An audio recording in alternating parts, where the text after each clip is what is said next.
All right, well, good morning or afternoon, wherever you are, and thank you for joining us for today's webinar, Reduce High-Risk Drinking on Your Campus. This webinar is one of a series of free webinars during National Campus Safety Awareness Month.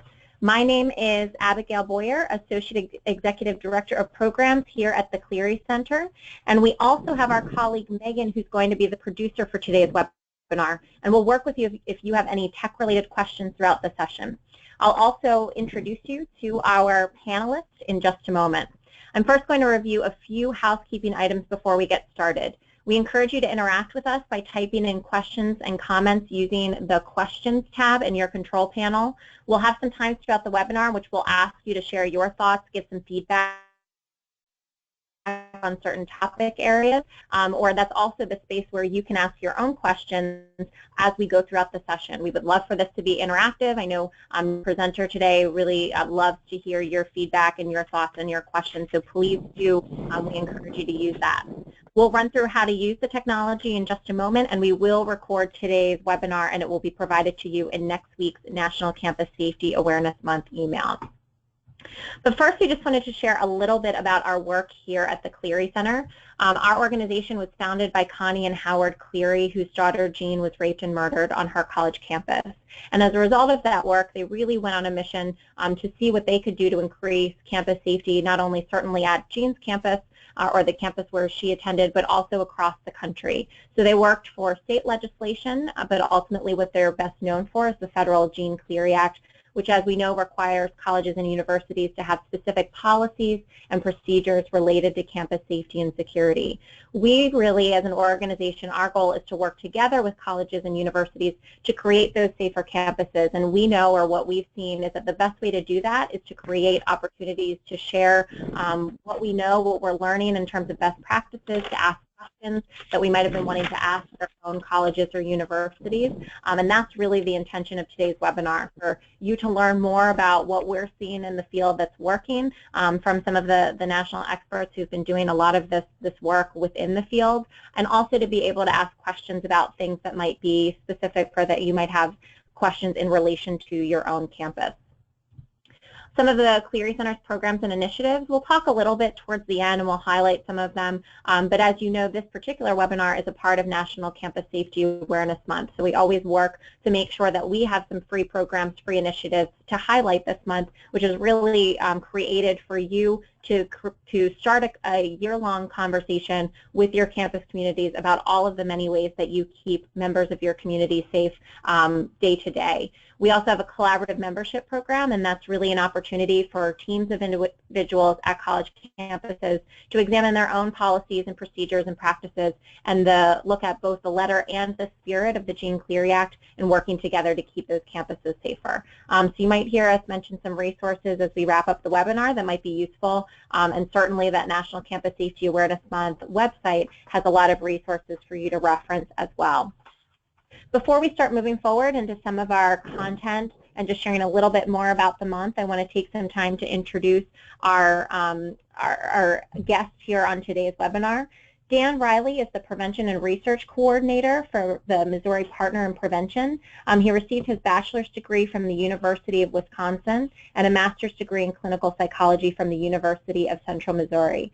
As I mentioned, he currently serves as the Prevention and Research Coordinator for Missouri's 21-campus statewide Partners in Prevention Higher Education Substance Abuse Consortium, and he served as a prevention specialist at the University of Arizona, Director of Substance Abuse Prevention at the University of Rhode Island, and Director of the Safety, Environment, and Education Center at the University of Tennessee.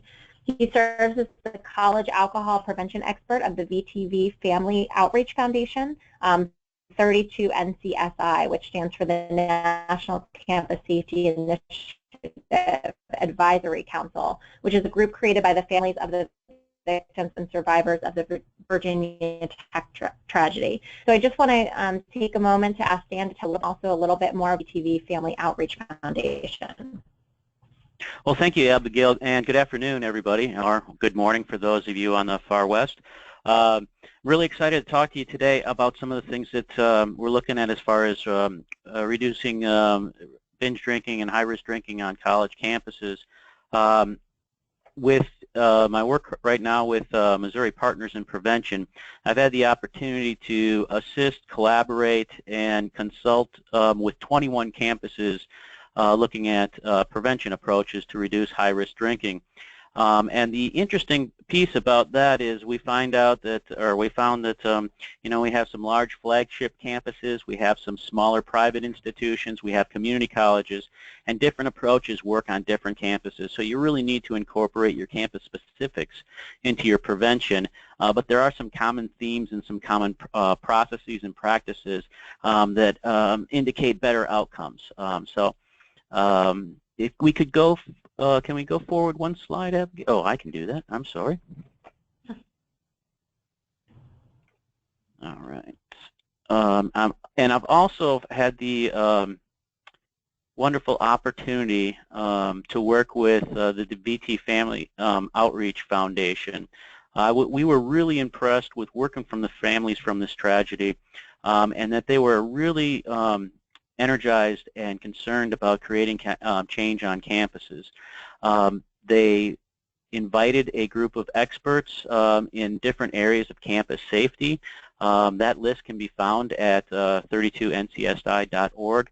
And the group really got to, initially they were looking at how can we make campus safer and, you know, hold our campus accountable. And the group was, you know, with our initial review of what would make campus safer, had some different ideas as far as what the family's first initial reactions were.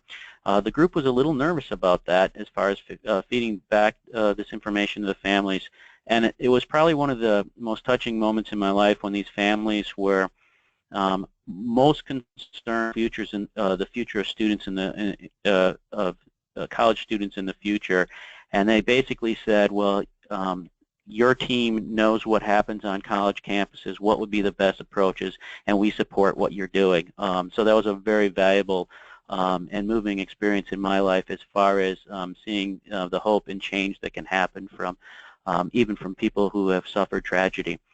So that's a group that I'm honored to work with. The other really exciting piece about working with that group is if you were to go to the website and see the different players, Jen Dayshaw, Gene Dysinger, Peter Lake, several others from different campuses and different content areas, and really working on these issues from a multidisciplinary approach and looking at the best programs across our campus such that our initiatives complement and do not compromise the other programs. So that's a little bit about that group, and we'll have some more information a little further in the webinar about some of the particular tools that that group has created. Great, and it's so great to be able to look at the collaboration there and all of the work that's been able to be done out of such a tragic event. And we really appreciate VTV Family Outreach wanting to partner for National Campus Safety Awareness Month. That's one of the things that we really tried to do as we look at September. We know that September is not a slow time for any of you at your institutions, but since it is National Campus Safety Awareness Month, we always use it as an opportunity to respond to key questions and requests that we're hearing in the field, create those learning opportunities, professional development programs, or other resources that you can participate in throughout the month or access through the National Campus Safety Awareness Month website after the fact. So if there are colleagues on your campus that were unable to participate live here today, or if you want to revisit some of the great content that I know Dan's going to share with us all during the session, please do remember that you'll have access to that recording and can choose to do so at any time. We'll talk about some of those resources, but if you haven't yet had the opportunity to sign up to participate in this year's campaign, you can do so by clicking on the link in the control panel, and doing so will ensure that you have access to that webinar recording when that email goes out. I also, again, want to highlight, because we're about to dive right into the content, that in your control panel you'll see a drop-down that says questions. That's a space where not only can you answer questions that we're posing to all of you, but that we really encourage you to ask your own questions, you know, as Dan hits on certain points that might resonate with you, or things that might come up where you are looking for more information. We think it's a great space for peer learning. So with that said, I'm going to hand it over to Dan, and he's going to walk us through some of the practices that we're seeing working well in this area. Thank you, Abigail. So just to provide a little bit of outline of some of the different approaches that we'll talk about today, and please use everything we talk about as suggestions or additions to your programs. We know folks are doing wonderful work, but I always like to work with my campuses throughout the state and nationally to make sure that we take a step back and ask ourselves, what do we do? What do we provide for our students? How do we measure that? To kind of take a 30,000-foot evaluation of what can work best and where we can make changes to our program to improve the outcomes. The first thing that I just want to remind everyone is that there's hope. There are a lot of campuses that have done wonderful strategic planning, really looked at their processes, and their high-risk drinking rates have gone down.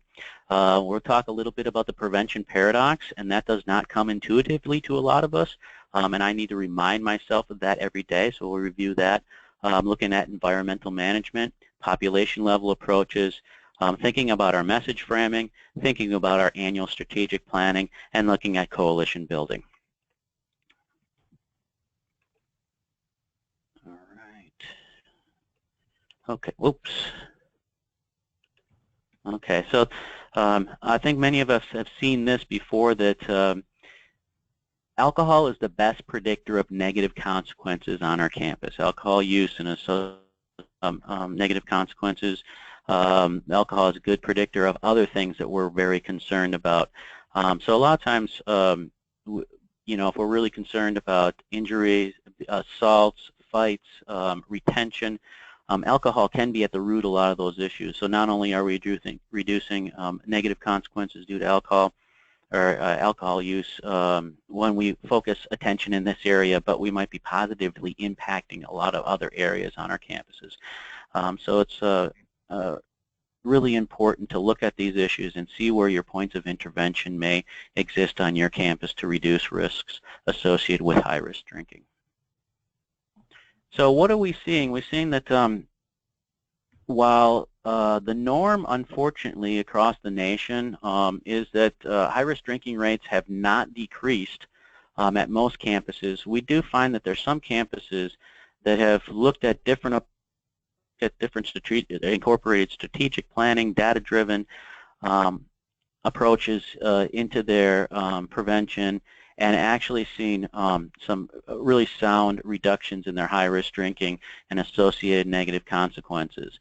And this is not an inclusive or an exhaustive list. There's many other schools, but one of the things I found with a lot of these schools that I've been studying is we see common themes about what they have done and how they've gone about reducing high-risk drinking and have positive outcomes. And related to that, we found that there's a lot of campuses that do different approaches and have not have similar outcomes. So one of the filters I like to run through is strategic planning when I'm working with the campus and also thinking about this issue on my own is what's referred to as the prevention paradox. And one of the key points, and we'll come back to this later, is from the NIAAA report from 2002.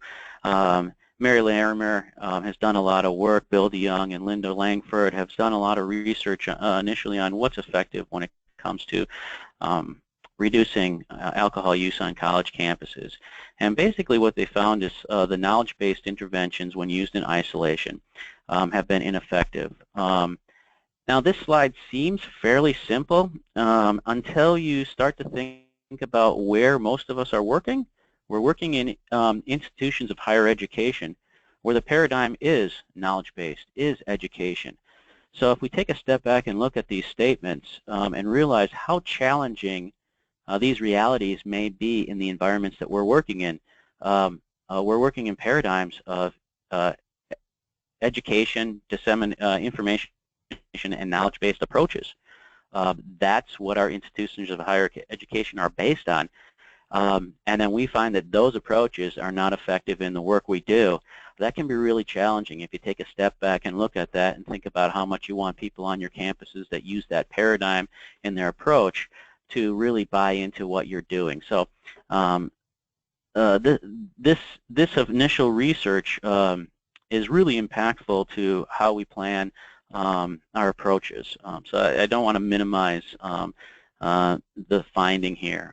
But the other portion and I just want to interject go ahead, Abby. For just a moment, and I'll be doing that throughout just so that all the folks on the webinar know as questions come in, just to make sure that we're able to answer some of those in real time. I know you'll address this a little bit later, but one of the questions that came in is you mentioned NIAAA, so if you wouldn't mind just sharing what that stands for. That'll be in about 5 slides in the future, so we'll address that issue. But thanks for asking. Okay. So what is one of the key findings that we identified right around 2001, 2002, 2003 is many of our programs need to stop doing things. And for a lot of us, myself included, that is a huge challenge.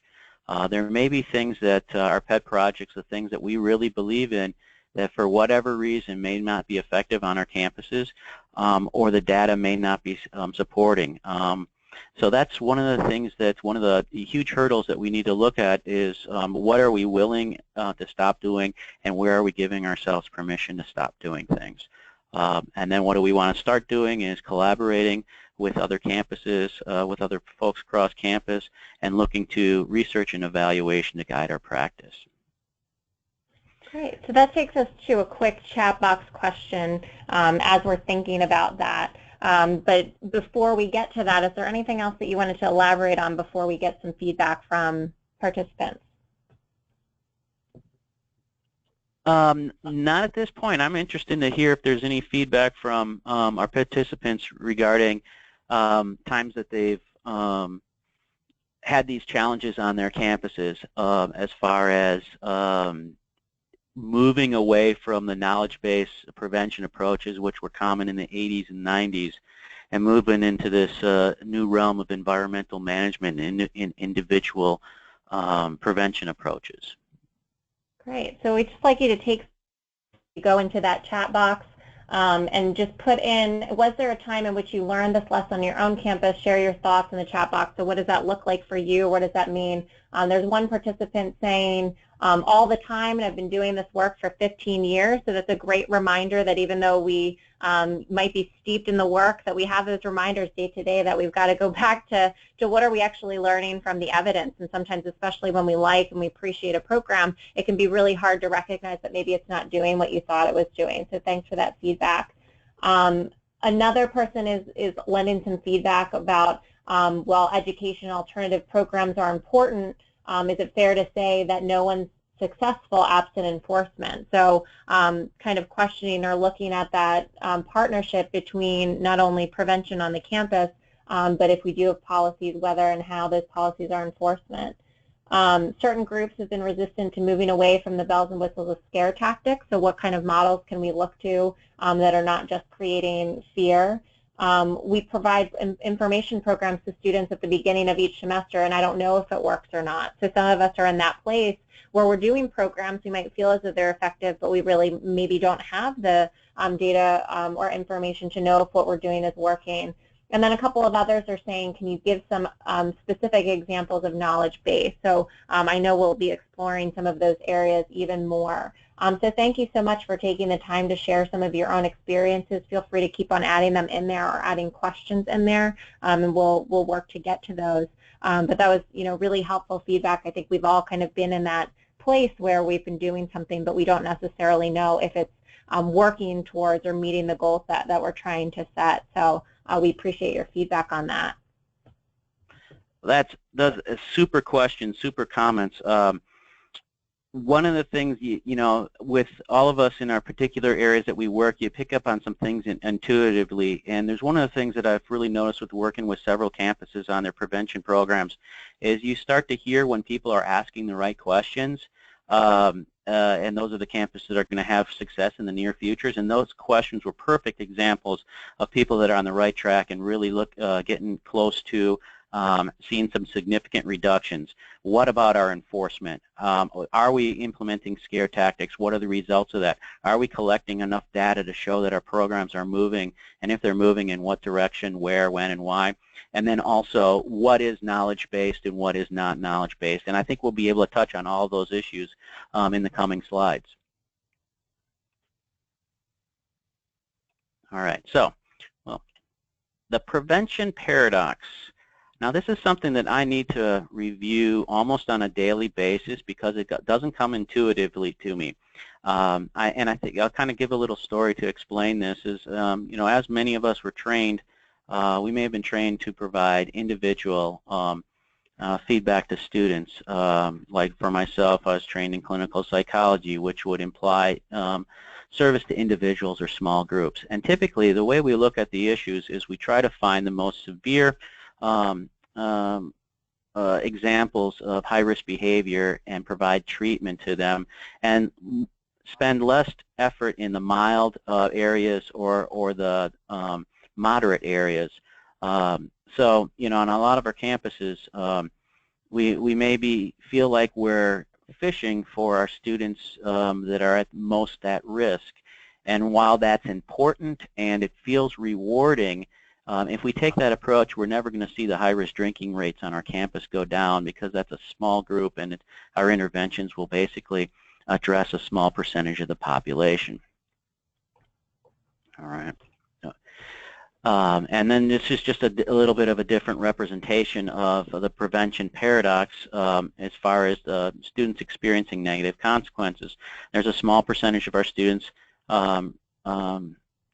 experiencing severe negative consequences, a large percentage of our students experiencing no negative consequences.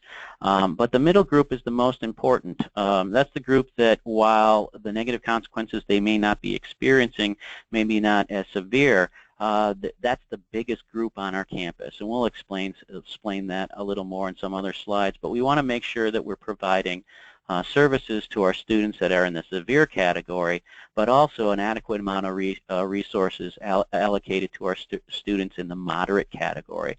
So an example of that may be that 80% or 70% of our students drink, and 80% of the time that they drink, they experience negative consequences. But that 20% of the time, maybe 4 or 5 times a semester. And what we really want to work with that group is to get the 4 incidents down to 2. And what are the methods, means, and practices that we can do to get that middle group to experience fewer negative consequences, realizing that that's the largest group of students on our campuses. All right. So, coming back to one of the earlier questions regarding the National Institute of Alcohol Abuse and Alcoholism, which I refer to as the NIAAA. In 2002, they took their first full-scale look at college drinking, spent 3 years looking at these issues, and provided some of our seminal work in what we can do and what works best. And there's been some updates to that we'll get to in a little bit, but I just want to make sure that we review some of the history and some of the key findings that they found. And I have already alluded to one of them as far as the knowledge-based programs in and of themselves may not be effective. They also found that in general, universities are not applying the methods, techniques, and findings from cutting-edge research on our campuses. So there's kind of a disconnect between what the alcohol prevention researchers are finding and what's been being implemented on most of our campuses. And that's what we were finding in 2002. And what were they lacking? On most campuses, they were focusing just on individual and the group level, as I mentioned earlier, rarely at the institutional level, and not much attention was being paid to the cultural influences, policies, practices, and expectations. Are we seeing any chat questions coming up, Abby, that we might want to review? Nope, none coming in right now. Okay, so what the NIAAA was really encouraging is for folks to look at their prevention approaches at 3 different levels. What they found was there was pretty good attention paid to the individual approach. A great example of that would be motivational interviewing or basics or providing redirection for our students that have suffered negative consequences.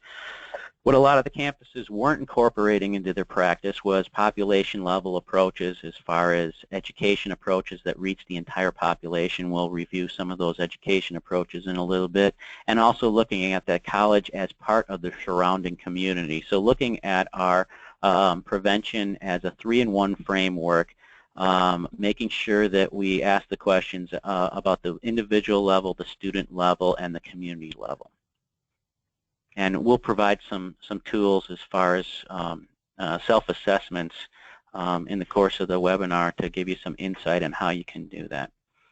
So that was 2002 NIAAA report. And within the past 2 years, the NIAAA has updated that and come up with some new planning tools and guidance on the college campus, and a wonderful website and information called College AIM. And what College AIM basically does is it provides campuses with a matrix of different intervention strategies.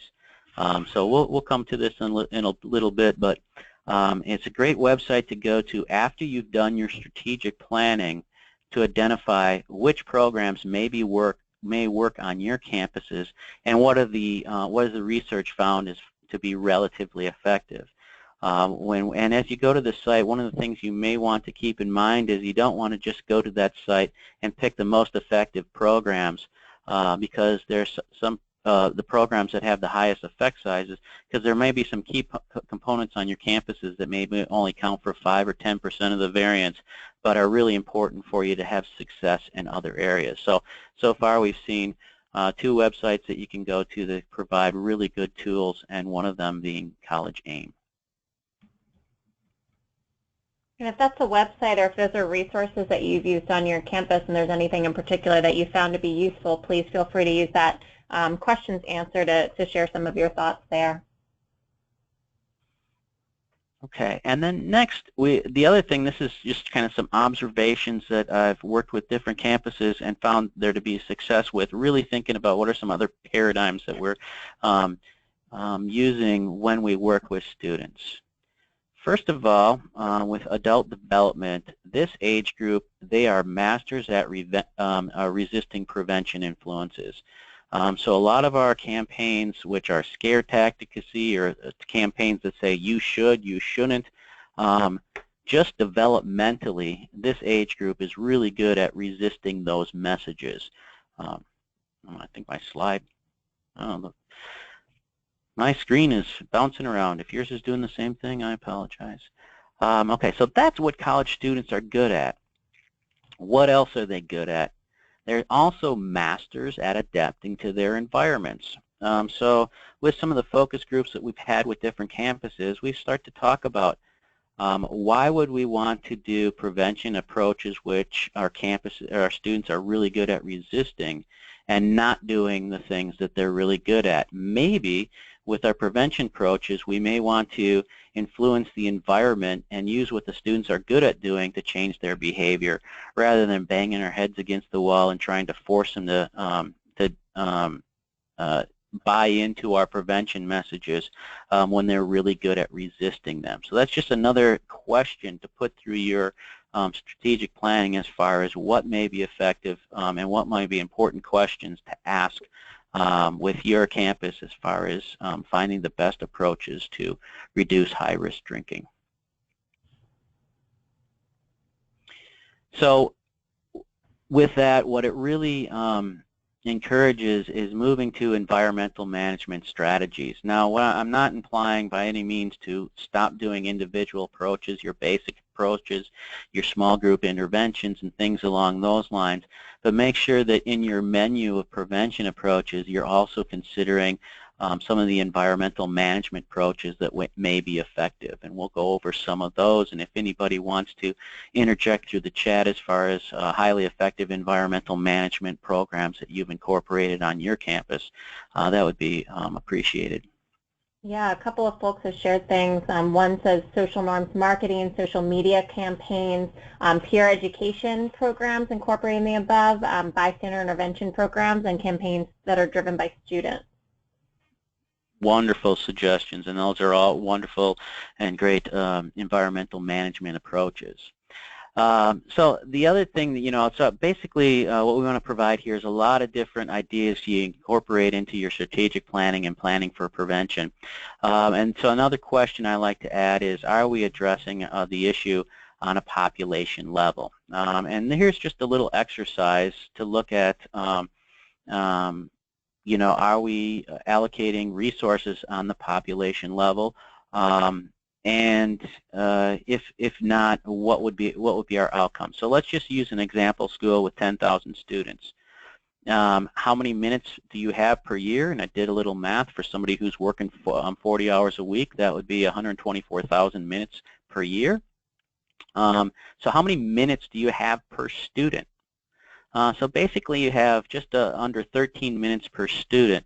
So the concept is, if you're really bought into the individual approaches and you're one person on campus, you'll basically only have about 12 minutes per student, and you won't have time to reach anyone else. So I always like to just do that math on your campus as far as how many students you have, what are the number of prevention minutes you have, and if you're going to do intervention individual approaches alone, how many minutes per student does that actually come out to? And that'll just give you an indication of how you want to make sure that you're mixing and matching your individual approaches, your community approaches, and your population level approaches. We had a question come in. Can you expand or reinforce what you mean by environmental management and just offer up some additional examples? Sure. The whole concept of environmental management basically comes down to that college students are very good at adapting to their environments. So anything that you can do to change the environment will probably be more likely to change the student's behavior. So what might be some things that change the environment? A good predictor of college drinking is availability and access. So how easy is it to get alcohol? What's the cost of alcohol? What's the enforcement? What are our cultural norms? And we'll come back to some of those, some other approaches as far as examples in environmental management, which might give you a better idea of what environmental. But right now I just want you to kind of think about there may be other ways to approach prevention rather than just educating and talking with individual students. One of the things that we find is when you're working with large group of students, they'll gravitate to what's happening to their environment, maybe more so than the messages that we're trying to convince them of. So getting back to the slide deck, what is a population level approach? And what we're looking to do is actively influence large percentage of the population rather than finding those individuals that are at high risk. And what would be an indication of impact as far as if you're having success? So if you look at or go back to the college aim, you can get a sense of how efficacious different approaches are, be it social norms, environmental management, peer programs, bystander training, and get a sense of the efficacy. So different programs are going to have different levels of effectiveness as far as how much they'll change individual behavior or theoretically change individual behavior. The key variable in population level approaches is your participation. So example of a population approach versus an individual approach would be in smoking cessation. So if you have participants at a clinic, maybe 1% of the population of smokers would be willing to participate. The efficacy rates are very high, about 30% are non-smokers at 12 months. But if you do the math, the impact is less than 1% of the population actually changed behavior because your participation rates are so low. And then if you go to the example of something like the a patch or pharmaceutical approaches and stuff like that, you have a much higher rate of students that would be or individuals that would be willing to participate at 30%, but a lower efficacy rate. So using the patch is only 1/3 as good as the smoking cessation counseling. But then you look at the impact is 10 times higher than the individual approach. So the whole concept is with the top example, if you're the clinician, you can actually see the change happen. It's happening right in front of you. You're an active participant. Whereas with the population level approaches, you set up the situation, step back, you may not see what's happening, and then you get a much larger impact. And I'll be quite honest, as a prevention practitioner, that is difficult. I really like to see the change happen in front of me. I like to work with students and see the insight, but if I spend all my time in that paradigm, I might be losing my efficacy as far as on campus. There may be a lot of campuses or a lot of students that I can influence via our environmental management, our marketing approaches, our enforcement that I never see, but actually reduces their high-risk drinking. And then I also like to look at another piece of the impact equation is, first of all, you have the, or adding to the three components of the participation is number of times that students are engaged with your message, the percentage of the population that sees the message in a different way. So let's just take, for example, a social norms campaign. What percentage of your campus has seen it? How many times have they seen the message, and what were the different modes, be it social media, print campaigns, word of mouth, and peer presentation. So you want to maximize the dosage as much as possible. So anytime you're doing any sort of bystander campaign, social norms media campaign, you always want to look at and try to measure your dosage. There was some initial research on social norms that indicated that it wasn't effective, and basically the intervention consisted of 2 postcards. Well, there wasn't enough dosage for there actually to be population change to be seen with that limited dosage. So what would be an example of making sure that your dosage is maximized? Here might be another tool if you're choosing to do some sort of media campaign with your prevention approaches, is what would be called a media matrix. And the rows would be your different distribution points, be it your college newspaper, bulletin boards on campus, TV monitors, social media, and you can incorporate, or you can include as many different interventions in this point as you want, peer presentations, radio shows, as much as that. And then the columns would be the time of year, how often seeing the information on a weekly basis. And what the media matrix has helped a lot of the campuses that I work at is make sure that they have consistent dosing of their messages. A lot of us recognize from the psychology research that for a student to actually recall seeing something, they'll need to see it more than 7 times. So for a lot of our students, if we put a message out there and they see it 6 times, they may not recall it. Well, another challenge for our prevention folks, myself included, and this is just kind of a little message, we're going to get very bored of our campaign before it reaches saturation with our students. So a lot of times we need to be really patient with our campaigns because we may be sick of it before students even have recognition. Do we have any questions, Abby?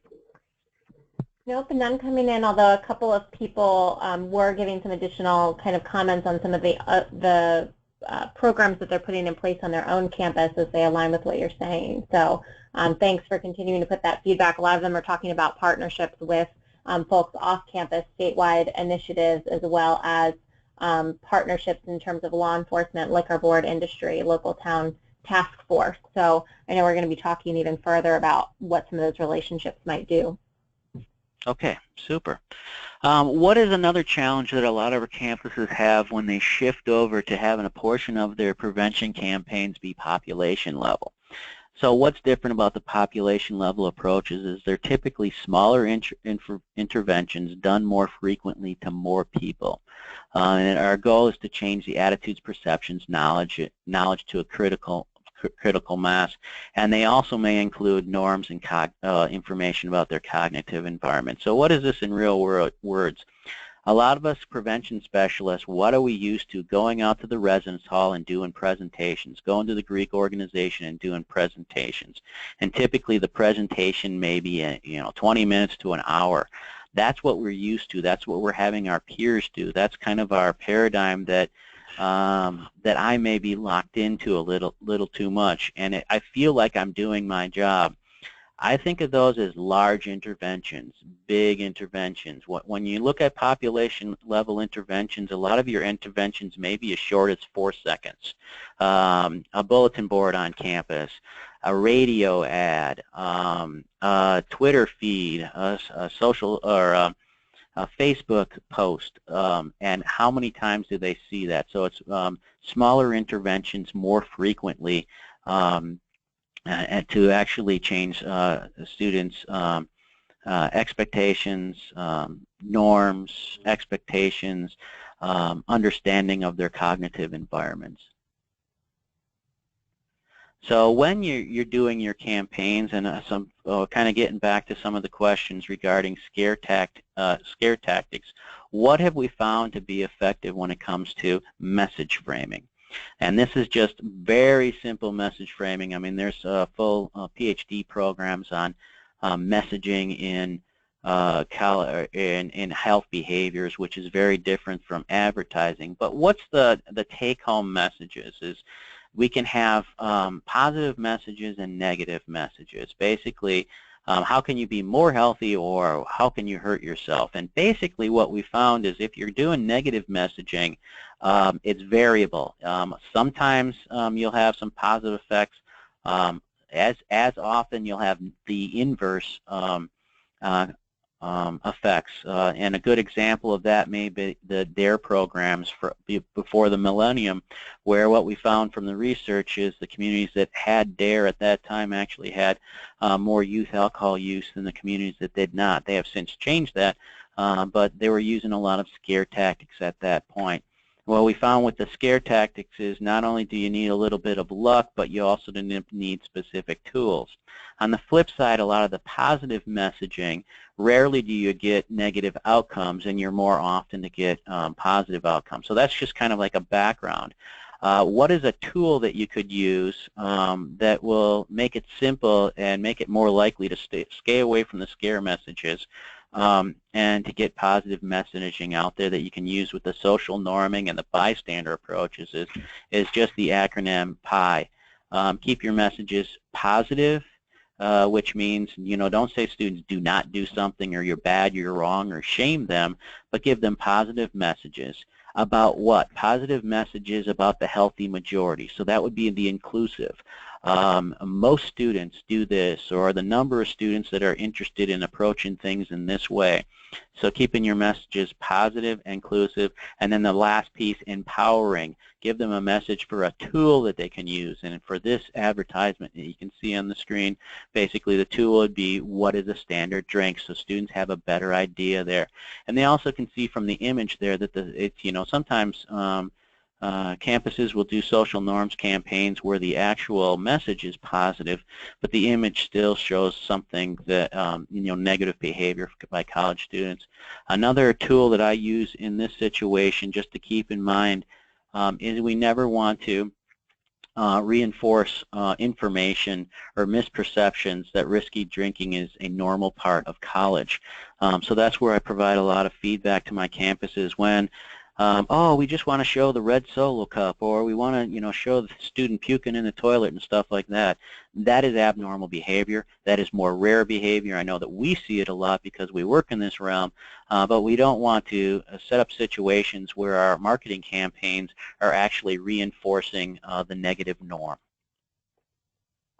So someone posed a comment that I just wanted to kind of bring in and get your perspective on. So someone said a lot of the social norms talk seems to neglect the reality that students tend to picture a bifurcated distribution. So a lot of people don't drink or drink responsibly, but that group is not considered to be the cool group. They tend to see themselves as fitting in with the cool group who are expected to be drinkers of greater frequency. So how does the kind of social norms campaign speak to if a student isn't trying to figure out what most people are doing, but really looking through the lens of what they consider to be cool or popular? Okay, Abby, I'm not sure if I'm understanding the question, but with some of our campuses with their distribution of drinking behaviors or high-risk behaviors, what they found has been really effective to state the norm. 75% of our students have 0 to 4 drinks or something along lines. But then they also include the message that 25 or 30% of our students do not drink at all, so that we reinforce the healthy behavior of people that, you know, at the same time that 25 or 30% of students state that I don't drink at all, when you ask them where they fit in the population, they say, well, nobody's like me. There's nobody else like me. So you can reinforce that. And then the other piece of the information is, well, you do the social norms campaigns that say that 75% of students have 4 or fewer or something along those lines. The students that don't drink may not find those messages welcoming or confirming about their existence on campus, but it doesn't cause them to start drinking more. That's what the research would indicate. Did I get to the question as you stated it, or did I miss something, Abby? Well, I think the way that they were framing it, I think a lot of what you said really does address kind of the concern, but I think the core part of the question was really considering what about those individuals who aren't necessarily influenced by what most people are doing, but rather are more concerned about what they perceive to be kind of like the cool or popular, or I'm sure the words that I'm even using right now are probably showing my own age, as I'm sure students probably have better or different words that they use for that. But really the people who are more influenced by what they perceive to be popular at the institution as opposed to what most other people are doing. So in-group behavior, say, for example, what's the social norm of the Greeks, or what's the social norm of the group that I hold higher in my perception? That's really interesting, and a good friend of mine, Jason Kilmer, has been reviewing a lot of literature in that area, and a lot of his colleagues and friends have been working in that area. And my best understanding is theoretically, and there's been a lot of interventions with social norms to match the norms to the most salient peer groups. And that sounds theoretically sound, whereas the data may or may not be supporting that at this time, from my understanding, that even though they may have their aspirational peers, our best indications is even when students have aspirational peers, and we think that would be the most likely group to base the social norms off of, they still pay attention to the general population. So if you have the resources to target the aspirational peers, it may make sense, but there's other research that would indicate you get better bang for your buck just to stick with the general campus population. But that's a really good question, and whoever asked that is asking the right questions as far as looking at campus-specific approaches as far as reducing high-risk drinking on your campus. So what would be some example of social norms? We'll just go through this real quickly. Sometimes I like to do some things working with campuses and students as far as what's salient to them. Not to say that this is good or bad, but students want to know what's normal as far as sexual partners in the past year.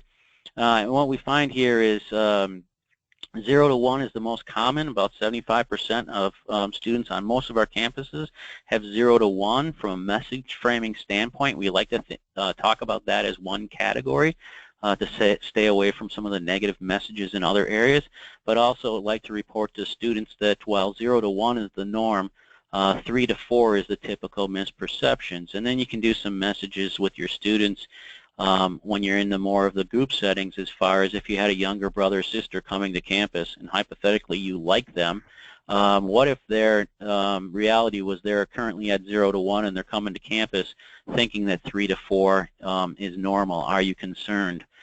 So sometimes, you know, with some of your message campaigns, there might be messages that you want to implement previous to your main campaign to get them to understand the concepts of social norms and the credibility of the information. And then, you know, just provide the same information. And this is just more so of, you know, different social norms messages at different points. Things like these charts may be very good in when you have presentations and can discuss the information, but this information may not work as well as a print media campaign or where the campaign is listed, and we'll get to that in a little bit. And pretty much we're seeing these misperceptions in pretty much all areas of high-risk behavior. With our college students, one of the things I've been amazed by, as much as I work in prevention with college students, how much healthy behavior is the norm. we spend a lot of our time with our high-risk students and the negative behavior, and we try to reduce that as much as possible. But I'm always amazed by, in general, how healthy our students are. So when it comes in, and I'm assuming that many of you already have some a familiarity with social norms, but one of the other filters that I've seen a lot of campuses have success with, trying to think of their social norms as a prevention strategy and not just their media campaign. And when a lot of campuses switch over to that approach, they have a lot more success. The other thing. One of the questions that's coming in is someone who works for an organization that gives grants for reducing underage and dangerous drinking. And she noticed that one of the problems she sees is that some colleges and universities don't have good social norms to begin with, so how do you suggest that they address that? So I'm interpreting that to mean, to say you were looking to address some of these, comparison statistics. What about if the reality on their campus is that maybe more of this high-risk behavior is occurring? Yeah, that can be a challenge, and I think the best place to go is the Hobart, and if you're concerned specifically about that information, is, and I don't have the website in front of me, but a quick Google search will find that, is the Hobart and William Smith website, and Dr. Wesley Perkins he's a master at being able to find positive messages in your data. So, there might have something to do with what are you identifying as the cutoff point. So a good example may be just looking at binge drinking or frequent binge drinking versus do your students drink. So this is an area where maybe high schools, and Dr. Perkins and his literature has great resources and suggestions in this area. But in a high school, if the metric you're looking at is do students drink, and it might, or on a college campus it might be 70 or 80%, that's not a positive norm. But if you move the norm to high-risk drinking or frequent binge drinking or something like that, you can find a norm. Other campuses, what they've done is, if they aren't finding success with their descriptive norms, they may be moving to their injunctive norms. And the injunctive norms would be more of what students feel about what is appropriate behavior. So maybe if your norm is that students are partaking, the majority of students are partaking in the high-risk behavior that you're concerned about, maybe a larger percentage of your students actually think that that's unacceptable, and you can start working in that area. So I'm not the expert in that topic, but there are experts out there, and I know that you could find a lot of information from Hobart and William Smith, and Dr. Wesley Perkins has great suggestions on identifying positive norms about your target behavior. And then another question that just came in is in terms of some of the data that you were showing, for comparison data, was any of these examples pulled from national studies, or is this more to provide a perspective on things that you're considering in relation to social norms? That information was pulled for statewide. Actually, it was comparison of 2 statewide data sets, and that's fairly consistent. There is some differences in frequency of high-risk drinking depending on what part of the country you're in and what type of campus you're in. Typically, what I've been seeing is the same pattern. It's just that the numbers may be different. But I think that gets back to another important point is you want to be collecting data on your campus. You want to do that. I recommend on an annual basis, but at least biannually, so that you know what you're dealing with and you can identify not only where your problem, where your possible solutions are. So another piece with social norms, and there's been a lot of research on this, is you want to make sure that there's good enough enforcement and the environment is conducive to social norms, and most campuses meet that threshold. Some have trouble with that. But you also want to check what is the frequency of negative messaging. So not only do you have your social norms message, but you want to make sure that you don't have too much negative messaging. So this is an ad which was an example that was provided in our campus newspaper at a campus that I worked at, and these were frequent in the campus newspaper and well disseminated.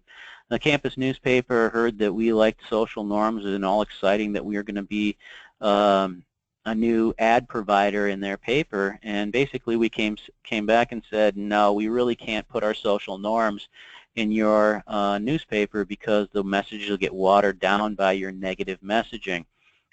And it was really interesting. Basically, with this situation, all we did was let them know, okay, well, you know, we're going to measure your paper to see how often you have negative messaging and what's the severity of the negative messaging. And they insisted that they weren't going to change any of their practices. But basically, we just took approach from what the Mothers Against Drunk Driving was doing in the 80s, and where they let the judges know that they were measuring what they were doing.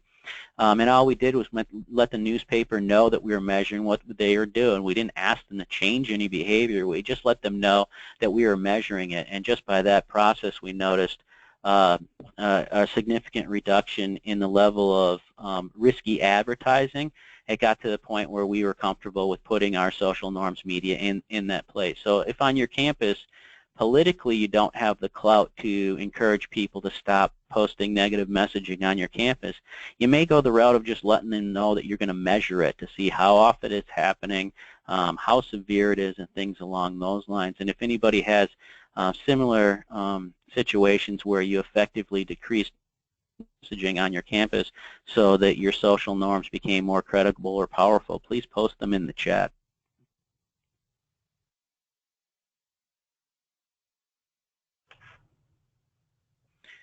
So you can also look at, you know, what's the dosing of your social norms campaigns on campus. Kind of put it into a media matrix and look into your particular practices on campus. What level of dosing can you get? Incorporating your orientation with training your orientation leaders regarding social norms messages. Can you put posters in the residence hall rooms upon students moving in? That's a really good approach as far as you can put like more text-based messages, have more information because the information will be up longer. And even the students that took those posters down in their rooms need to actively engage with those posters to take them down. The research is pretty clear that even if the student disagrees with the message while they're taking it down, they still incorporate it into their process. And some of the tricks from marketing and advertising is the more they see it, the more likely they're to believe the information. Are you using any sort of online individualized feedback for your first-year students as another dose? Do you provide readily available social norms messages for your resident assistants so they can post on their bulletin boards?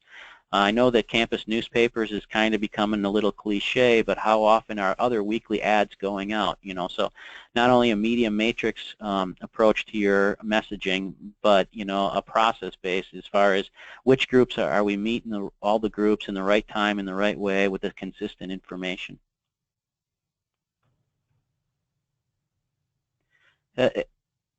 So the next piece we want to look at is strategic planning, and with the group that I work with, 32 Campus Safety Initiative, has some really great tools as far as self-assessments in campus safety, sexual assault, suicide prevention, law enforcement. But one of the self-assessment tools is there on your alcohol program, and it just goes through a list of things of, are you doing this, are you not doing this?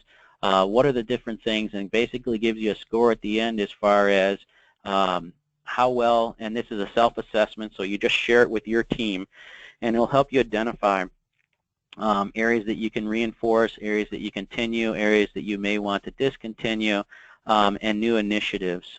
So you can use this to identify where you want to work, and then you can go back to the college AIM to find out the specific interventions that may be appropriate.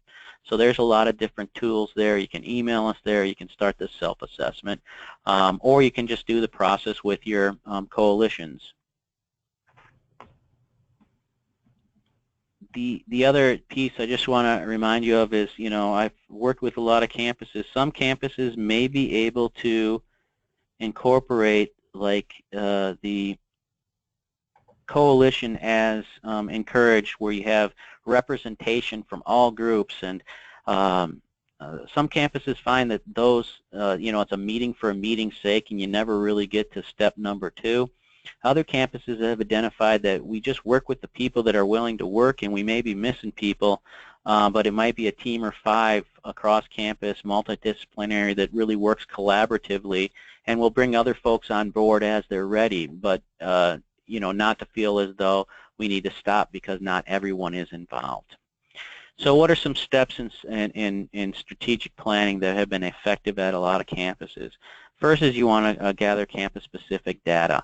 You know, find out what's happening on your campus. There's a lot of great models for that. I know that you can go to the Missouri Partners in Prevention for their website for prevention tool. We have the CORE Institute, and there's a lot of different tools available to collect campus-specific information as far as your high-risk behavior.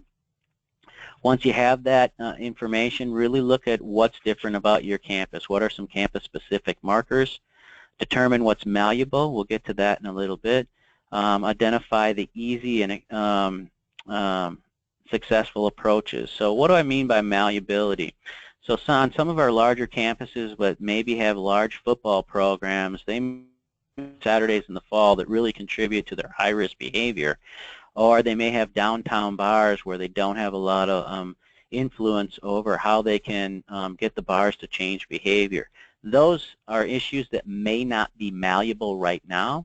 Conversely, your data may also indicate that you have misperceptions of social norms or inconsistent on-campus policy of enforcement. So with that information, you want to do a few things so that you can allocate the correct amount of resources to your targeted interventions. Look at the identified variables, so not to go after the things that would have a high bar of being successful and changing, but going after the things that you think you could actually have success, using population level approaches and looking to change the environment so that you can change culture.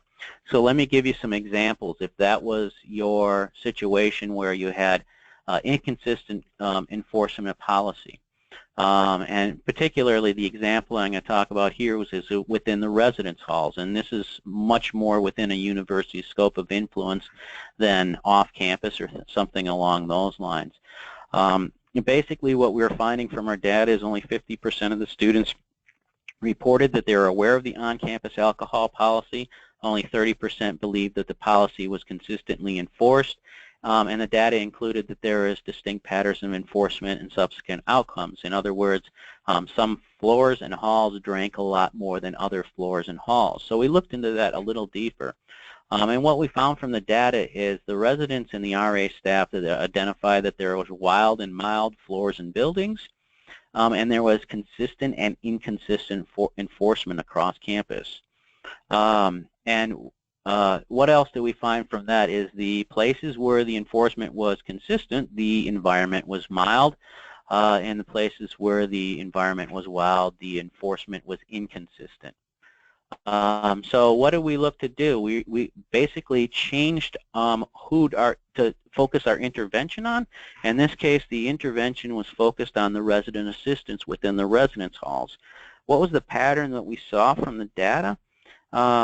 In the places where the alcohol policy enforcement was consistent, meaning when the RAs did rounds, they actually distributed alcohol policy violation citations, and inconsistent meant the floors where the RAs were less likely to do that. What did we find happen where the first semester where the RAs worked really hard, did a lot of rounds, wrote up a lot of incident reports and set a tone on the floor that if you drink in the residence halls, there's a high likelihood that you'll get an alcohol policy violation. What happened second semester? The students learned about their environment. There was fewer documentations, the RAs enjoyed their job a lot better, and the residents had satisfaction that they knew what was expected. More interestingly, in the inconsistent environments, the RAs were not doing rounds first semester, were not writing incident reports, and those became the places on campus where the underage students would go to drink. They'd go to drink in those floors and on those halls because they wouldn't have they wouldn't get documented from that behavior. Basically, the stuff hit the fan in those environments second semester. The incidents got so bad that the RAs needed to document the situation. They often reported that they felt like the RA or police were watching over their shoulder to make sure that they reported the incidents. There's a lot more complex issues, alcohol use with violence, alcohol use with assault, things along those lines. The RAs really didn't enjoy their job. The residents really didn't like the environments, and the residents were angry because their perception was, oh, my RA was cool last semester and now he's a hard guy. So what did we do in those environments? Basically, all we did with the intervention was share this information with them, that if you're consistent, these will be your outcomes, and if you're inconsistent, these will be your outcomes. What happened when we did that, and it's interesting that this is only a 50-minute presentation to RAs, and our data totally changed. For some reason it's not going. Nope. Okay, there we go. So that what we saw was residents' recognition that there were policies went way up, and recognition that policies were enforced went up, and drinking went way down. All right, so coalition building basically is recognizing, once again, from an environmental management perspective or a cultural perspective, that college drinking and the drinking on our campus is a culture.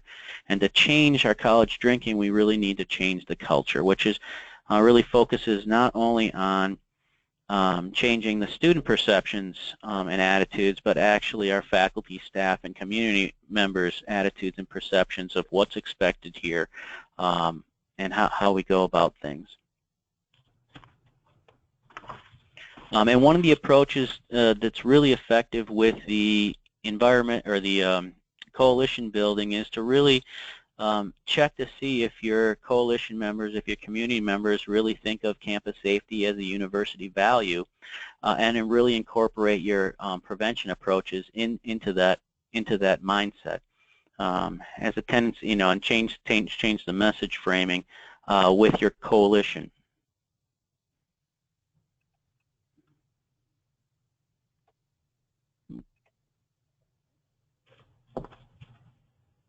So you really want to look at the faculty and staff and identify ways to promote the value. Have your messages be concise, memorable, and for your students to the value also. Look at being participatory in that approach and using positive bystander messaging in those areas. So I know I didn't cover everything, but I just wanted to give you some new ideas to incorporate into your planning and programming questions that you can ask of your programs, of your data, of your process, of your coalition, of your strategic planning, which may influence or possibly improve your outcomes and your programming around reducing high-risk drinking on campus. Great. Well, thank you so much for that. We do have a chat box question that we'd like to just get some thoughts for you, and then we'll dive into, there were some great questions coming in here at the end, so we can tackle some of those. But we wanted to say, based on this information, what is one thing that you think you or your campus could do differently? And you might find, hopefully maybe while you were listening, you might find that you're doing a lot of what we talked about, which is fantastic. But if there's something specific that you feel as though you can bring back to your campus, something that your campus might need to consider or apply, we'd really love to see what that is.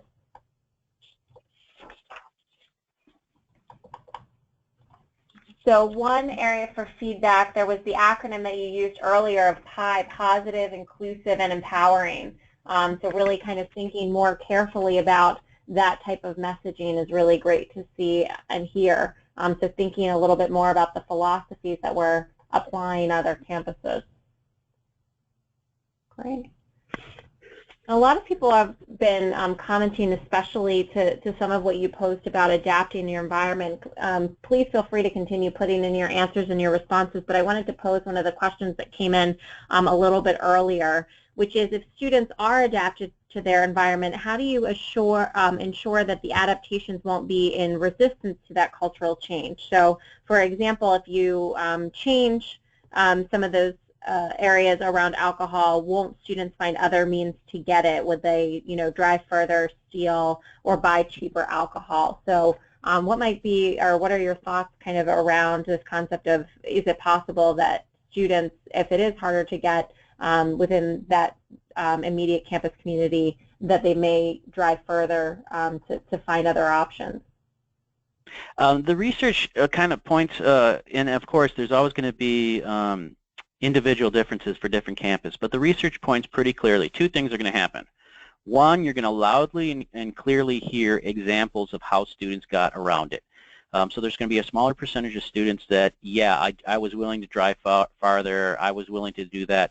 But typically, anytime that you decrease availability, you're going to see in your data that the numbers of use go down. So two things are going to happen there. One is you're going to get some opinions and feedback that state that your intervention did not work. But typically, if you're patient enough to wait for the data to come back, you're going to see that typically when you incorporate environmental management approaches to reduce access and availability, the numbers get better. The only other caveat to that is the message framing.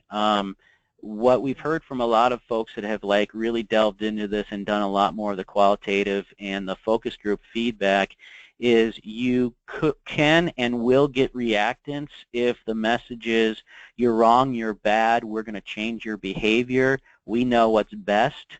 You're going to get better feedback when your message is, we're concerned about your safety, we care about you. So that might be typically when we've seen some of the reactance to the environmental management approaches. Oftentimes there's been that piece that the message framing wasn't based around, we care about you, we want you to be safe, we're concerned about your safety. It was more so, you've been bad, you've been wrong, we need to shame you and punish you. I don't know if that helps at all, but that's what I've been seeing from a lot of the evaluations and assessment of environmental management strategies. Great. So thinking about the type and the style of the messaging, and I think that's probably true for all of us on the call. We don't like to be told that that we're making bad decisions or we're doing the wrong thing, but really like to feel part of that community. A lot of folks have been kind of sharing additional things, takeaways that they have from the webinar that they're thinking about now putting in place on their own campus. So conduct discussion panels, meeting students where they're at and what needs they have. Marketing campaign to address student misperceptions around drinking behaviors and establishing social norms. A lot of folks are really responsive to some of these ideas around social norms and positive reinforcement. But there was another question that came in a little bit earlier that said that off-campus housing seems to create an environment that's beyond the control of the university. So we know that apartment complexes with 750 to 1,000 units are becoming common here. Any strategies for dealing with this issue? So any advice or any ideas when the problem or the concerns are moving off campus? I think that when those situations arise, I think it's going to take longer. But who are the points of influence? You know, so the I know that on several of the campuses that we worked in, we have had out-of-state housing, large housing complex companies come and build housing complexes on or around campus, and you know, we didn't have that level of control, and those became riskier situations. And basically what we looked at was collaborating or creating off-campus housing coalitions to work with the manager of those environments. Typically what we found was when those environments became too risky with alcohol, they weren't sustainable for managers. So maybe there's opportunities for those places, make employees. So yeah, it's going to be more challenging. Take some more creativities, but you may be able to have success, excuse me, in influencing those environments. Yeah, so that's once you get off campus, that's a little more challenging. The other thing you can look at, you know, you may not have as large of an effect, but what are the injunctive norms that may work well in those areas? And then the other piece, of course, is your campus community coalition. Are other people concerned about it? Do you have allies? Do you get to the point in those places where your city representatives or your mayors are also concerned about that behavior, and you know, get assistance and buy-in from those folks? And I don't know how much this is related, but while I was working at one campus and the bars and the restaurants were rather challenging, and I actually had some accidental success. And then I went to their bar owners meeting, and quite accidentally I just said, well, one of the major problems is our students drinking in the off-campus housing environments. Our students that are of age, we want them to drink in your environments because it's the safest place, and you guys do a fairly good job of monitoring that behavior. And I think the take-home, and this might be transferable to some of the other places that we work with, was what was traditionally a contention. I accidentally turned into an ally, and they wanted me to keep coming, and they were more likely to collaborate with me because I helped them get something that they want. So maybe with the off-campus managers and apartment complex, what do they really want? How can you set up some opportunities for collaboration so it's not oppositional, but you're actually both trying to achieve the same thing? So I don't have an answer for that right now, but that might be some of the process as far as creating allies with people who can actually influence those environments. And some of the other participants are kind of chiming in with that too, talking about the same kind of partnerships that you're talking about with landlords, reinforcing host laws, info sessions for off-campus students about living off-campus. So there may be, even though they're living off-campus, there might be opportunities on campus to reinforce some of the messages and the things that you're doing now, and really just looking at some of those partnerships with members of the community as you're doing some of this education. So it looks like questions are winding down. That's a great suggestion. If some of the, I don't have it in front of me, if anybody has it in front of them, any of the other participants, there's some really good model leases out there that universities can provide to landlords to help address these issues. And if anybody has a link to any of those and wants to share it with the group, I'd encourage that. Yeah, absolutely. And we can take a look and try to add that as one of the resources on our website, or look at other places that we can share that type of content. So it looks like there aren't any more questions coming in. So I just want to thank you, Dan, for taking the time to be with us today. We'll keep an eye as we're kind of wrapping up here in case there are any kind of final lingering questions that are posted into that chat box. But again, in your control panel, you're going to see a link to an evaluation for today's webinar. So we'd really appreciate it if you take a few short minutes and share your thoughts and your feedback. We'd love to know what kind of content you'd like to see more of as we plan for additional webinars throughout the year. Dan, as they're wrapping up, we're seeing a lot of folks saying thank you and what they appreciated about the content. Is there anything else that you'd want to share with the group in terms of parting or takeaways that you think would be useful to consider? The only other piece that I just kind of thought of that's a tool I use when, how can you make sure that people do not or that your students do not become reactant to your messages and stay positive, is I like the message to kind of be perceived as though it's coming from a well-intentioned aunt. And it's okay if I'm going, yeah, Aunt Sally doesn't really understand my environment, but the information she's given to me is because she loves me and she cares about me, and I'll actually listen to that. So I kind of use that as a rule of thumb as far as kind of run everything I do through the Aunt Sally algorithm to see, does the message sound like it's coming that's really coming from somebody that's really concerned about their safety. Great. And one of the questions that came in, and if it was your own campus and you prefer not to share, that is totally comfortable as well, but they asked, what campus the RA training results were from? So is there anywhere they could go to kind of get more information about the RA information that you shared earlier? People would be more than welcome to email me directly at riley@missouri.edu, and that's REILLY. I don't know if somebody could post that in the chat if they have specific questions about and I've been working with some folks to try to put that into a manuscript form, which is a tool on what might be a good intervention with RA. So that was I was working with the Tennessee State Coalition with the RA training. And that's their website is CHASCO. I'm not sure if that information is still there, but that's the organization that I was working with when I was working on that. But if they want more specific information on the RA intervention, they can just email me directly. Right, and we just plug that information into the chat box so that you have that to reference. Well, thank you again. I think this is so useful. There are a lot of people saying, exactly what type of information they're going to be able to take and apply to their own campuses. And please do feel free to follow up with Dan or with the Clery Center if you're looking for additional information. This webinar was just one of several webinars for National Campus Safety Awareness Month. As a reminder, I know there were some questions coming in about this. This webinar recording will be included in next week's National Campus Safety Awareness Month email blast and will be available on the Clery Center's YouTube page and the NACSAM website. So you can click on the links in the control panel that my colleague Megan has plugged in there throughout to register, also to sign up to receive the weekly professional development emails that will have the link to the recording during National Campus Safety Awareness Month.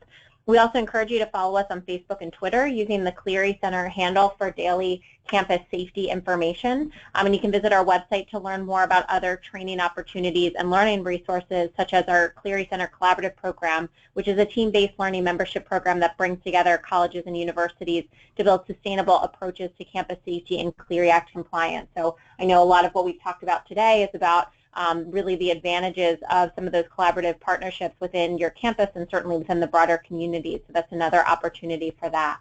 If you do have any additional questions, it looks like we've wrapped up questions for today, but if you have any additional questions, please do feel free to reach out to Dan using the email that we plugged into the chat box, as well as to the Clery Center using the email address info@clerycenter.org. This information is also captured in those handouts that you can download or that you hopefully did download from the control panel and that were emailed to all of you this morning. So thank you again for your time and for joining us today, and have a great day.